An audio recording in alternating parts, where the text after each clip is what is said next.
తెలుగు రాష్ట్రాల్లో అతిపెద్ద lift manufacturer lifts ట్రై.com dealership కూడా ఇవ్వబడును. పేమెంట్స్ లో భారతదేశం దూసుకుపోతోంది. టీ స్టాల్ నుంచి బంగారం దుకాణం వరకు అన్ని డిజిటల్ చెల్లింపులే జరుగుతున్నాయి. కోట్ల బిజినెస్ జరిగే వ్యాపారంలోనే చిరు వ్యాపారులు కూడా డిజిటల్ పేమెంట్స్ స్వీకరణకు సయ్యనడంతో స్మార్ట్ ఫోన్ కలిగిన ప్రతి ఒక్కరూ యూపీఐ పేమెంట్సే చేస్తున్నారు. 2019లో 34% నుంచి 2024లో 83% పెరిగిందంటే ఏ రేంజ్ లో మనం యూపీఐ ట్రాన్సాక్షన్స్ జరుగుతున్నాయో అర్థం చేసుకోవచ్చు. అయితే ఫిబ్రవరి 1 నుంచి కొందరు యూపీఐ పేమెంట్స్ చేయలేరు. వారిలో మీరు కూడా ఉండొచ్చు. కారణం ఏంటో ఇప్పుడు చూడండి.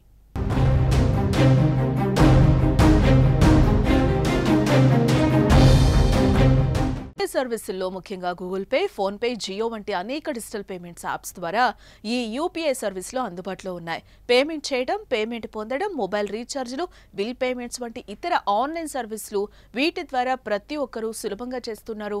ఇప్పటి వరకు యూపీఐ పేమెంట్స్ లో ఎలాంటి ఆటంకం రాలేదు. కానీ ఫిబ్రవరి 1, 2025 నుంచి మాత్రం యూపీఐ లావాదేవీల విషయంలో కీలక ఆదేశాలు జారీ చేసింది ఎన్పీసీఐ.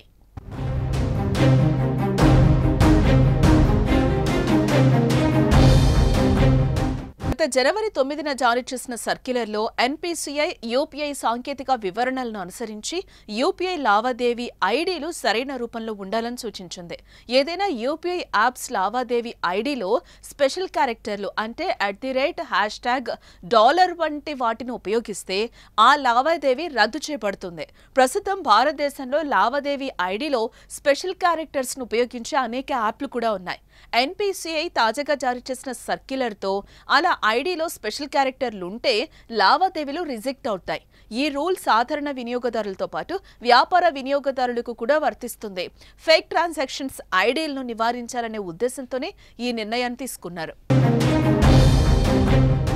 ఇటీవల యూపీఐ వినియోగం పెరిగిన క్రమంలో మోసాలు కూడా పెరిగాయి. పలువురు కేటుగాళ్లు వినియోగదారులకు చిన్న చెల్లింపులు చేసి ఆ తర్వాత పెద్ద మొత్తాలు లూటీ చేస్తున్నట్లుగా నివేదికలు కూడా వెలుగులోకి వచ్చాయి.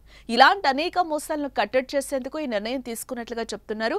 ప్రధాన పేమెంట్ అగ్రిగేటర్లు ఈ ఆదేశాలను ఇప్పటికే పాటించినప్పటికీ కొంతమంది ఇంకా ఈ నిబంధనలు పాటించట్లేదు. 2025 ఫిబ్రవరి 1 నుంచి నిబంధనలను పాటించని ఆ యూపీఐ ఐడీలకు సంబంధించిన లావాదేవీలను కేంద్ర వ్యవస్థ రద్దు చేయనుంది. పేమెంట్ చేయడంతో పొందే అవకాశం ఉండకపోవచ్చు.